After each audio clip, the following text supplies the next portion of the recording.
പാവൽ കൃഷി ചെയ്യുന്ന എങ്ങനെയാണെന്നതിനെപ്പറ്റി എൻ്റെ ഒരു അനുഭവത്തിൽ ഞാൻ പാവൽ കൃഷി ചെയ്യുന്നത് എങ്ങനെയാണെന്ന് ചോദിച്ചു കഴിഞ്ഞാൽ ഇതിനെ വെള്ളത്തിലിട്ട് വിത്തെല്ലാം നല്ലപോലെ മുളച്ച് കഴിയുമ്പോൾ ചെറിയ കൂടുകളാക്കി കൂടിനകത്താക്കി കഴിയുമ്പോൾ ഏതാണ്ട് ഒരു 10-30 ദിവസം കഴിയുമ്പോഴത്തേനും പയ്യെ വീണ്ടും വന്നു കഴിഞ്ഞാൽ പിന്നെ അടുത്ത് തന്നെ കുഴിയെടുക്കുകയാണ്. കുഴിയെടുക്കുകയെന്ന് പറഞ്ഞു കഴിഞ്ഞാൽ നമ്മൾ ചെറിയ ഓരോ കുഴിയെടുത്തിട്ട് അതിനകത്ത് ചാണകവും ചവറും ജൈവവളങ്ങളെല്ലാം നിറയ്ക്കും.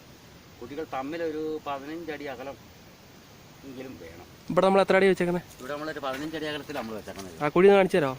ആ കുഴി കാണിച്ചു തരാം. ഇതിപ്പോൾ ആ ഒരു കുഴി, ഇതൊരു കുഴി. ഈ കുഴിയെക്കുറിച്ച്, ഈ കുഴിയിൽ എത്ര തയ്യ നട്ടത്? ഈ കുഴിയിൽ ഒരു 2 തൈയാണ് ഇപ്പം നട്ടിരിക്കുന്നത്. അതെന്നിട്ട് കയറി വരുമ്പോൾ നമ്മളൊരു കോല് കുത്തി കൊടുക്കും. കോല് കുത്തി കെട്ടി കഴിഞ്ഞാൽ ഏതാണ്ടൊരു 8 അടി പൊക്കത്തിലാണ് നമ്മൾ പിന്നെ കമ്പി വലിക്കുന്നത്. കമ്പി വലിച്ചതിന് ശേഷമാണ് പിന്നെ നമ്മൾ വള്ളി വലിക്കുന്നത്. വള്ളി വലിച്ച് എല്ലാം സെറ്റപ്പാക്കി എല്ലാം മുട്ടെല്ലാം നല്ലപോലെ മുറുക്കണം. കാരണം എന്ന് വെച്ച് കഴിഞ്ഞാൽ നമുക്ക് പാവലിൻ്റെ അടിയിലൂടെ നമുക്ക് പണി ചെയ്യാനും കാറ്റ് കയറാനും വായുസഞ്ചാരത്തിനും വേണ്ടിയിട്ടാണ് നമ്മളൊരു 8 അടി അകലത്തിൽ നമ്മൾ പന്തലിടുന്നത്.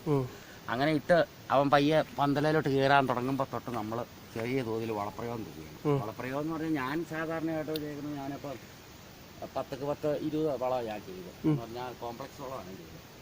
ആ വളം ഒരു 15 ദിവസം കൂടുമ്പോൾ നമ്മൾ ഒരുപാട് ഇടരുത്, കുറേശ്ശേ ഇട്ട് കൊടുക്കാവുള്ളൂ. ഒരുപാട് ഇട്ട് കഴിഞ്ഞ് കഴിഞ്ഞാൽ എന്നാന്ന് ചോദിച്ചു കഴിഞ്ഞാൽ പാവൽ ഭയങ്കരമായിട്ട് കൊഴുത്ത് പിന്നെ ചവറായി പോകും. ചവറായി കഴിഞ്ഞാൽ കാവ് വീഴുകയാണ്.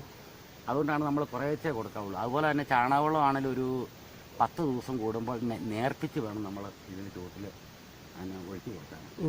അത് മഴയുള്ള സമയത്ത് വേണം ഒഴിക്കാൻ. കാരണം വെച്ചാൽ മഴയുള്ള സമയത്താണെങ്കിൽ ഇത് ശരിക്കും മണ്ണിനടിയിലേക്ക് ഇറങ്ങുള്ളൂ. അല്ലെങ്കിൽ ഇത് മുകളിൽ വെയിലിൻ്റെ സമയത്ത് ഒഴിച്ച് കഴിഞ്ഞാൽ നമ്മളിങ്ങനെ പാട കൂടി ഇങ്ങനെ കിടക്കുകയുള്ളൂ. അത് മണ്ണിലേക്ക് അത് ഇറങ്ങി പാവലിന് വളം വലിക്കാൻ പറ്റാതെ. പിന്നെ അതുപോലെ തന്നെ തടം അതുപോലെ തന്നെ നല്ലപോലെ വെട്ടി നല്ലപോലെ ചേർത്ത് കൊടുക്കണം. കാരണം പുറവെള്ളം ഒന്നും ചാടാൻ പാടില്ല. അങ്ങനെ പുറവെള്ളം ചാടി കഴിഞ്ഞ് കഴിഞ്ഞാൽ പാവലിൻ്റെ ചൂടെല്ലാം പറഞ്ഞ് നശിച്ചു പോകും. ഒക്കെ ഇങ്ങനെയൊക്കെയാണ് ഇതിൻ്റെ പാവലിൻ്റെ കൃഷിയെപ്പറ്റി. നമ്മളിവിടെ 2 പാവല് പാവയ്ക്ക കാഴ്ച കിടക്കുവാണല്ലോ. ഇതിപ്പോ എത്ര ഗ്രാം കാണും ഒരു പാവയ്ക്ക? അതൊരു 400-450 ഗ്രാം ഉണ്ട്. ഞാൻ ഈ കഴിഞ്ഞ ആദ്യത്തെ വിളവ് എടുത്ത് 5 പാവയ്ക്ക എടുത്ത് 2 കിലോ ഉണ്ട്. 5 പാവയ്ക്ക 2 കിലോ ഉണ്ട്. 2 കിലോ ഉണ്ടായിരുന്നു. ഇതിപ്പോ പറിക്കാറായതാണോ? ഇതിപ്പോ പറിക്കാറായി. അത്യാവശ്യം അതിന് 2-3 ദിവസത്തിനുള്ളിൽ വേണം ഇത് പറിക്കാം. ഇതിപ്പോ ഒരു 400-500 ഗ്രാം വലിപ്പമെങ്കിലും കാണും. ഈ ഒരെണ്ണം 500 ഗ്രാം എങ്കിലും കാണും. പിന്നെ ഇതിന്റെ വിപണന സാധ്യതകൾ എന്തൊക്കെ? വിപണന സാധ്യത എന്ന് പറഞ്ഞു കഴിഞ്ഞാൽ ഇതിപ്പോൾ നമ്മളിപ്പോൾ കടവഴി കൊണ്ട് കൊടുക്കുകയാണ്. ഇപ്പോൾ നമുക്കിപ്പം വാണിജ്യാടിസ്ഥാനത്തിൽ നമ്മൾ കൃഷി ചെയ്ത് കഴിഞ്ഞാൽ വേറൊരു കാര്യമുണ്ട്. പാവയ്ക്ക ഉണ്ടെങ്കിൽ അവർ വണ്ടിക്കാർ വരും. വണ്ടിക്കാർ വന്നു കഴിയുമ്പോൾ അവർ ഒരു നിശ്ചിത വില അവർ നമുക്ക് തരും. നമ്മളത് കൊടുത്ത് വിടും.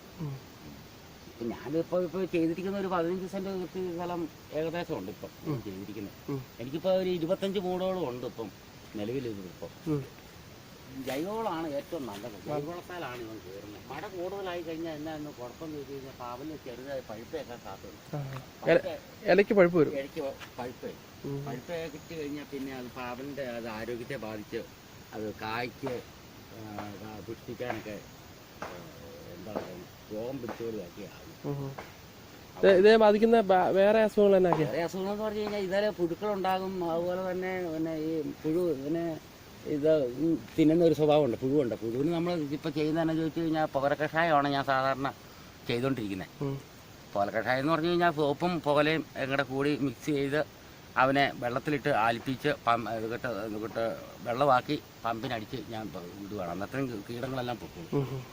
ഞാൻ കീടനാശിനി ഉപയോഗിക്കാറ് കുറവ്. അതിന് നമ്മൾ ഉപയോഗിക്കുന്നതുകൊണ്ട് അത് കീടനാശിനി ഞാൻ ഉപയോഗിക്കാറില്ല. അതുപോലെ തന്നെ ഞാൻ പ്ലാസ്റ്റിക് ഇട്ട ഇപ്പോൾ കണ്ടില്ല. ഇപ്പോൾ പ്ലാസ്റ്റിക് ഇട്ട് എല്ലാം പൊതിഞ്ഞ് കെട്ടി വെച്ചേക്കണം. ഈച്ച കൊത്താതിരിക്കാൻ നമ്മൾ ഈ പ്ലാസ്റ്റിക് ഇട്ട് പ്ലാസ്റ്റിക് ഇടുന്ന ഈച്ച കൊത്താതിരിക്കാൻ കീടനാശിനി അടിച്ചു കഴിഞ്ഞാൽ വേറെ തന്നെ പ്ലാസ്റ്റിക് ഇട്ട് കെട്ടി ഉണ്ടാവും. ഒറ്റ ഈച്ച ഈ പരിസരത്തോടെ വരികയില്ല. അതുകൊണ്ടാണ് ഞാൻ ഈ പ്ലാസ്റ്റിക് കൂട് നമ്മൾ ഈ പാക്കിങ് ചെയ്യുന്ന കൂട് മേടിച്ചുകൊണ്ട് വന്ന് അത് കിട്ടുന്നത്. അതിപ്പോൾ ഇങ്ങനെ ഇട്ട് കഴിഞ്ഞാൽ ഇതുണ്ടോ, ഇതിപ്പോൾ ഇങ്ങനെ ഇട്ട് കഴിഞ്ഞാൽ നല്ല കണ്ടീഷനായിട്ട് നിൽക്കും. വെള്ളം ഇറങ്ങാതിരിക്കാനാണെങ്കിൽ വെള്ളം ഇറങ്ങാതിരിക്കാനാണ് നമ്മളിങ്ങനെ വെച്ചേക്കുന്നത്. വെള്ളം അതിനകത്ത് നിൽക്കാൻ പാടില്ല. ഇത് ഞാൻ കൂടെ എല്ലാം ഒന്നും കേട്ടോ. ഇത് അന്നേരം വേറെ കാര്യമുണ്ട്. നമുക്ക് കൃഷിക്കാരുടെ അന്നേരം ഇച്ചിരി പണിയുണ്ട്. ഇത് പാവയ്ക്ക പൊതിഞ്ഞ് കെട്ടുക എന്നൊക്കെ പറഞ്ഞാൽ ചെറിയ കൃഷിക്കാർക്ക് ഇത് പറ്റുള്ളൂ. വൻകിട കൃഷിക്കാർക്ക് പറ്റിയ കാരണം വെച്ച് കഴിഞ്ഞാൽ ഇത്രയും പാവയ്ക്ക ഉണ്ടായി കഴിഞ്ഞാൽ ഇത് മുഴുവൻ പൊതിഞ്ഞ് കെട്ടുക എന്ന് പറഞ്ഞാൽ അത് സാധ്യമായ കാര്യമല്ല. എനിക്കിപ്പോൾ കുറച്ച് പാവലുള്ളതിൻ്റെ പേരിലാണ് ഞാനിതിപ്പോൾ ഇങ്ങനെ ചെയ്യുന്നത്.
ഇതിപ്പോൾ നമ്മളിതിൽ കുറേ പൂക്കൾ കാണാൻ പറ്റുന്നുണ്ടല്ലോ.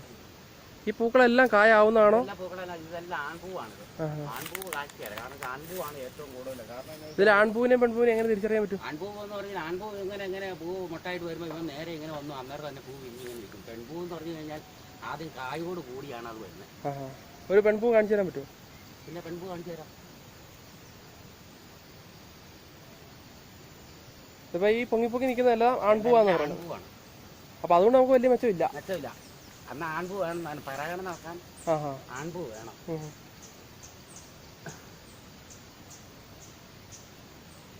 പാവയ്ക്കയുടെ വേറൊരു പ്രത്യേകം എന്ന് വെച്ച് കഴിഞ്ഞാല് കായോട് കൂടിയാണ് ആ പൂ വരുന്നത്. അതെ. അല്ല, പൂ ഉണ്ടായിട്ട് പിന്നെ പരാഗണം നടന്നതിന് ശേഷം അല്ല. ഇത് അല്ലേ ആറ്റത്ത് കാണുന്ന പൂവാണല്ലേ? ആറ്റത്ത് കാണുന്ന പൂവാ.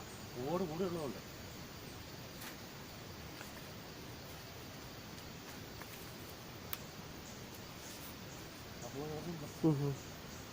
ഇപ്പൊ നമ്മളിതിപ്പോ ഫുള്ള് പാന്തല് കയറി ആകുന്നതല്ലേ ഉള്ളൂ പടർന്ന്. ഇതിങ്ങനെ ശേഖരം എത്ര ആളിങ്ങനെ പൊട്ടും? എന്ന് പറഞ്ഞാൽ ഇതൊരു 4 മാസം നമ്മൾ വെള്ളവും വളവും കൊടുക്കുവാണെങ്കിൽ 4-5 മാസം വരെ കിട്ടും. ഇതിങ്ങനെ പൊട്ടി അങ്ങനെ അങ്ങടെ വെതറി പോവാ. അപ്പൊ ഓരോ മുട്ടിനും ഓരോ പൂക്കളുണ്ടാവും. പൂക്കളുണ്ടായി പാവയ്ക്ക ഉണ്ടാവും. കൂടുതലും ആൺപൂവാണ് ഉണ്ടാകുന്നത്. പെൺപൂ ആൺപൂവിനെ അപേക്ഷിച്ച പൂ കുറവായിരിക്കും.